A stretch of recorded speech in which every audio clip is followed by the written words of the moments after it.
Bilirsiniz, ən son model, belə ən bahalı smartfonu alanda insan ilk növbədə nəyə baxır?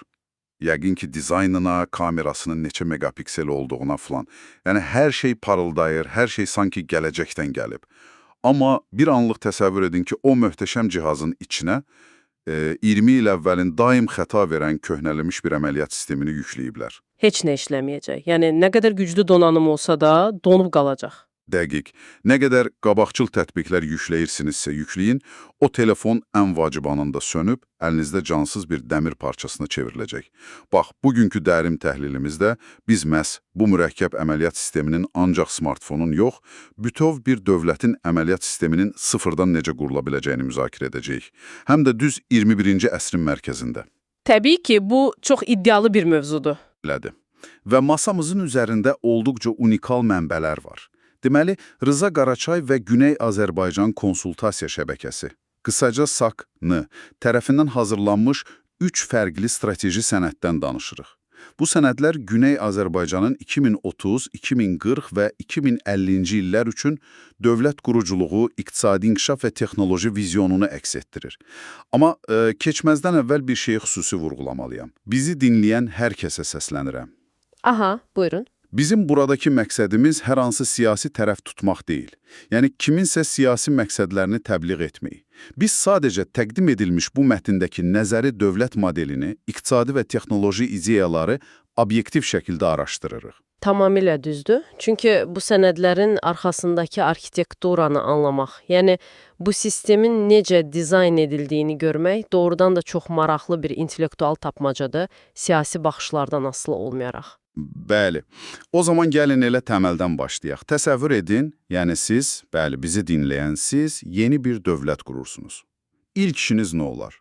İnsanların çoxunun ağlına gəlir ki, yollar çəkək, zavodlar tikək, texnologiya gətirək. Amma mənbələr deyir ki, yox, tamamilə fərqli bir yerdən başlamalısınız. Hüquqdan. Çünki bayaq verdiyiniz o smartfon analogiyası var idi. Bax, əməliyyat sistemi elə budur. Əgər təməl hüquq, yəni konstitusiya düz işləmirsə, sizin tikdiyiniz zavodlar da sonradan kimlərinsə inhisarına keçəcək. Yəni korrupsiya yuvasına çevriləcək. Bəli. Sənədlər burada modelin hüquqi onurğası kimi Firidun İbrahimi anayasasını, yəni konstitusiyasını göstərir və onun çox aydın bir fəlsəfəsi var. Dövlət vətəndaşın sahibi deyil. Vətəndaş dövlət hakimiyyətinin mənbəyidir. Baxın, bu əslində bizim öyrəşdiyimiz o ənənəvi mənzərəni tərsinə çevirir. Adətən dövlət yuxarıda olur, vətəndaş aşağıda.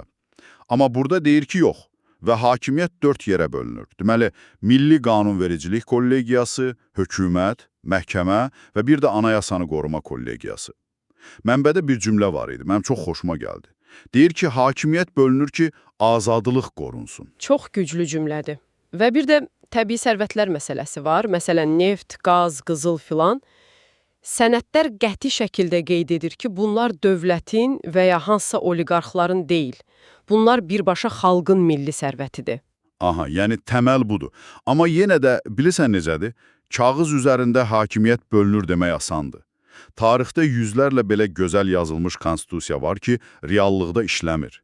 Yəni, dövlətin avtoritarlaşmasının qarşısı praktikada necə alınır bu modeldə? Elə buna görə də o anayasanı qoruma kollegiyası çox kritikdir. Bu sadəcə qanunları yoxlayan adi bir məhkəmə deyil. Bu bir təhlükəsizlik klapanıdır. Əgər hökumət, belə deyək də, icra orqanı, səlahiyyət həddini aşaraq vətəndaşı əzən bir addım atarsa, bu kollegiyonu anında bloklayır, yəni vətəndaşı qoruyur. Hüquq burada dövlətin vətəndaşa vurduğu qılınc deyil, vətəndaşın dövlətə qarşı qalxanıdır. Maraqlıdır. Deməli, əməliyyat sistemini qurduq, hüquqi təməli var. Bəs bunun iqtisadi mühərriki necə işləyəcək? Yəni, gündəlik həyat necə olacaq? Sənədlərə baxanda görürəm ki, Firidun İbrahimi anayasası, Şapur Qasimini iqtisadi düşüncəsi və Estoniyanın o məşhur rəqəmsal dövlət modelinin bir sintezi var ortada. Və burada imkan yaradan dövlət deyə bir konsept var. Bəli, o çox inqilabi bir yanaşmadır əslində. Düzdür, çünki normalda sosial dövlət deyəndə ağlımıza nə gəlir? İnsanın vəziyyəti pisdir, dövlət ona hər ay müəyyən bir pul, sosial yardım verir. Amma bu sənədlər deyir ki, yox, insanlara sadəcə yardım vermək onlara asılı vəziyyətə salır. Dəqiq. Sosial yardım əvəzinə onlara start kapitalı verilməsindən danışılır. Aha, start kapitalı, yəni torpaq, mənzil və ya öz kiçik biznesini qurmaq üçün imkan. Yəni dövlət sənə balıq vermir. Heç balıq tutmağı da sadəcə öyrətmir. Sənə birbaşa o balıq tutacağın qayıq və tili kullanan platformanı yaradır. İqtisadi model budur. Azad bazar, üstəgələk ədalətli rəqabət, üstəgələk sosial məsuliyyət. Və hər kəs iqtisadi olaraq müstəqil olduqdan sonra rəqəmsallaşma dövriyyəyə girir. Bax, elə buradan danışaq. GAID, yəni vətəndaşın rəqəmsal kimliyi və GAX, yəni dövlətin məlumat mübadiləsi sistemi. Deyilir ki, vətəndaş dövlət qapılarında növbə gözləməməlidir, dövlət onun cibindəki platformaya çevrilməlidir. Amma gəlin bunu biraz açaq, çünki burada mən şeytanın vəkili rolunu oynamalıyam. Aha, buyurun. Etirazınızı təxmin edirəm. Yəni, təsəvvür edin, dövlət mənim səhiyyə, vergi, əmlak, təhsil, ümumiyyətlə bütün məlumatlarımı GAX kimi tək bir sistemin içinə yığır. Bu bizi o məşhur böyük qardaş, yəni Big Brother distopiyasına aparmır. Dövlət məni rəqəmsal olaraq tam nəzarətə götürmür ki, bu çox qorxuludur axı. Çox haqlı sualdır. Həqiqətən ilk baxışdan qorxulu səslənir. Amma mənbələrdə çox incə bir nüans var. Bayaq danışdığımız o konstitusional məhdudiyyət burada işə düşür. Məlumatın dövlətin rəqəmsal infrastrukturunda olması dövlətə sənin üzərində qeyri-məhdud nəzarət hüququ vermir. Necə yəni? Sistem dövlətindir, amma baxa bilmir. Bəli, rəqəmsal dövlət güclüdür, amma vətəndaşın məxfiliyi toxunulmazdır. Mənbələr bunu asimetrik şəffaflıq adlandırır. Yəni, sənin rəqəmsal izin dövlət tərəfindən səni izləmək üçün istifadə olunmur. Əksinə, rəqəmsal izləmə məmurların maraqlar toqquşmasına, tenderlərdəki korrupsiyanı izləmək üçündür. Yəni, məmur mənim icazəm olmadan mənim məlumatlarıma baxa bilməz, amma mən dövlətin büdcəsinin hara xərcləndiyini görə bilərəm. Tamamilə. Açıq büdcə, elektron satın alma, təsəvvür edin ki, dövlət büdcəsi böyük bir Google Doc faylı kimidir. Google Doc. Yəni, hər kəs ekranda eyni anda görür nə baş verdiyini. Düzdür və kimsə oradan gizlicə nəsə silə və ya rəqəmi dəyişə bilməz. Beləliklə, korrupsiyanın yaranma mühiti sıfıra enir. Bu sistemi kim irəli aparacaq? Mənbələrdə diqqət yeraltı sərvətlərdən yerüstü sərvətlərə, insana yönəlir. Xüsusən də Güney Azərbaycanın 40 milyonluq əhalisindən danışılır. Və sənədlər deyir ki, bu 40 milyon sadəcə bir istehlak bazarı deyil. Bu, çox böyük bir insan kapitalıdır. Gəlişçil 2040 proqramı var orada. Əsas strateji hədəf nədir? Bayaq o xalqın sərvəti dediyimiz təbii sərvətlərdən əldə olunan gəlir birbaşa Milli Gələcək Fondu vasitəsilə insan kapitalına çevrilir. Yəni təhsilə, elmə, texnologiyaya. Yəni belə başa düşürəm ki, biz torpağı qazıb filiz və ya neft çıxarmaqdan keçirik, necə deyərlər, beyinləri qazıb ideya, patent, startup çıxarmağa.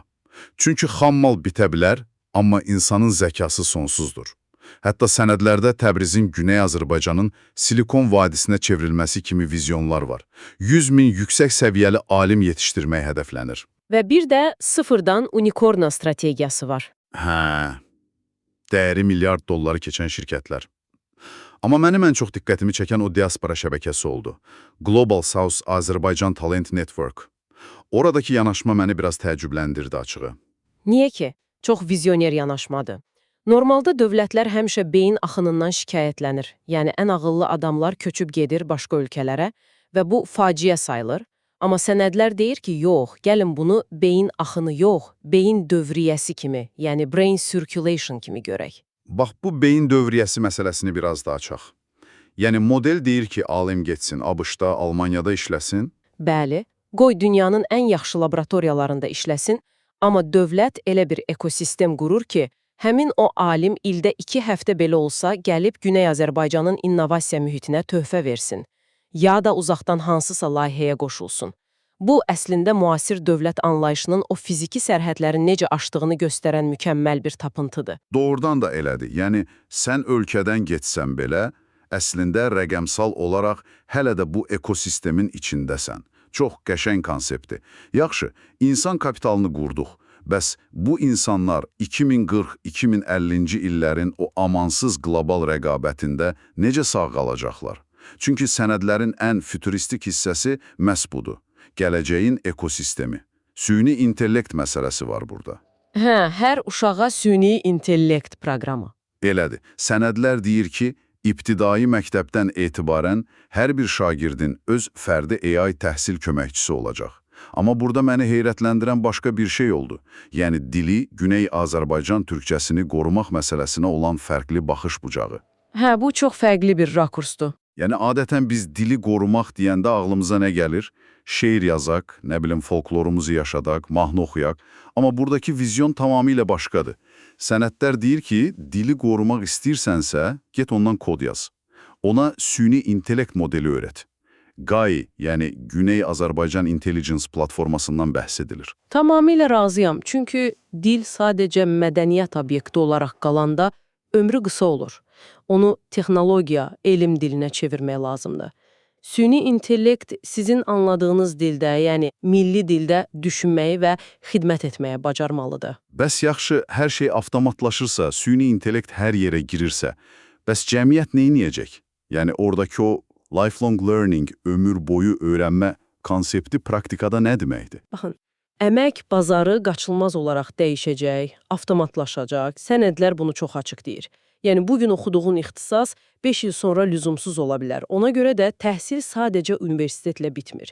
40 yaşında bir peşə, 50 yaşında tamam yeni bir texnologiya öyrənmək normal, gündəlik bir hala çevriləcək. Yəni, təhsil əzbərcilikdən uzaqlaşıb, ancaq adaptasiya və problem həll etməyə fokuslanacaq. Dəqiq. Texnologiya insanı əvəz etməməlidir. Sənədlərin fəlsəfəsi budur ki, o insanı gücləndirməlidir. Və sonda dövlətin 5 təməl sütunu üçün yekun bir düsturda verilir mənbələrdə. Hə, o düstur mənim çox xoşuma gəldi. Deməli, düstur belədir. Hüquq, vurulsun azad insan, vurulsun elm, vurulsun innovasiya, vurulsun ədalətli iqtisadiyyat, vurulsun süni intellekt və nəhayət vurulsun şəffaflıq. Bərabərdir gələcəyin dövləti. Və təbii ki, vurma əməlində bu elementlərdən hər hansı biri sıfır olarsa, nəticə də sıfır olacaq. Çox qəşəng xülasadır, elədir. Bütün viziya əslində bu düsturda birləşir. Elədir. Və mən bu vizyonu bir cümlə ilə xülasə etmək istəyirəm. Əvvəl prinsip, sonra institut. Əvvəl institut, sonra sistem. Əvvəl sistem, sonra inkişaf. Yəni, istər bir dövlət qurulsun, istər böyük bir şirkət, fərqi yoxdur. Siz, bəli, bizi dinləyən siz, istəyirsinizsə, öz şəxsi həyatınızda belə yeni bir səhifə açın. Dəyərləriniz, yəni o hüquq və prinsipləriniz aydın olmadan, ən son texnologiya belə sizi heç bir uğura apara bilməz. Bəli, insan gərək həmişə özünə sual versin ki, mənim quracağım sistemin təməl anayasası nədir? Texnologiyam doğrudanmı prinsiplərimə xidmət edir, yoxsa sadəcə vitrindir? Çox doğru sualdır. Amma söhbətimizi yekunlaşdırmadan əvvəl bilirsən, bütün bu oxuduqlarımdan sonra beynimdə bir fikir yarandı. Mənbədən kənar bir provokativ düşüncədir əslində. Amma istəyirəm bunu dinləyicilərimizlə də bölüm. O, maraqlıdır. Buyurun. Bax, bu sənədlərdə süni intellektin təhsilə və iqtisadiyyata necə dərindən inteqrasiya olunduğunu gördük. Bəs təsəvvür edin ki, 10 illiklər sonra bu rəqəmsal GAI sistemi o qədər təkmilləşir, qanunları o qədər yaxşı öyrənir ki, konstitusiya və hüququn aliliyinə insan məmurlardan qat-qat çox sadiq qalır. Bəlkə də gələcəkdə o bəhs etdiyimiz anayasanı qoruma kollegiyasında insanlar deyil, məhz heç vaxt rüşvət almayan, emosiyalara qapılmayan, tərəfsiz süni intellekt hakimləri əyləşəcək. Vay, bu həqiqətən... Təsəvvür edirsiniz, insanlığın ədaləti tamamilə maşınlara etibar etməsi. Bax, bu həqiqətən də üzərində uzun-uzadı düşünülməli bir gələcəkdir. Dərin fəlsəfi uçurumdur, amma kim bilir, bəlkə də qaçılmaz reallıqdır. Bəli, kim bilir. Neysə, bugünlük bu qədər. Masa üzərindəki bu strateji sənədlər və onların arxasındakı fəlsəfə həqiqətən bizim üçün çox fərqli bir mənzara yaratdı. Bizə qoşulduğunuz üçün sizə təşəkkür edirik. Növbəti dərin təhlilimizdə daha fərqli vizyonları və ideyaları müzakirə etmək ümidi ilə görüşənədək. Sağ olun.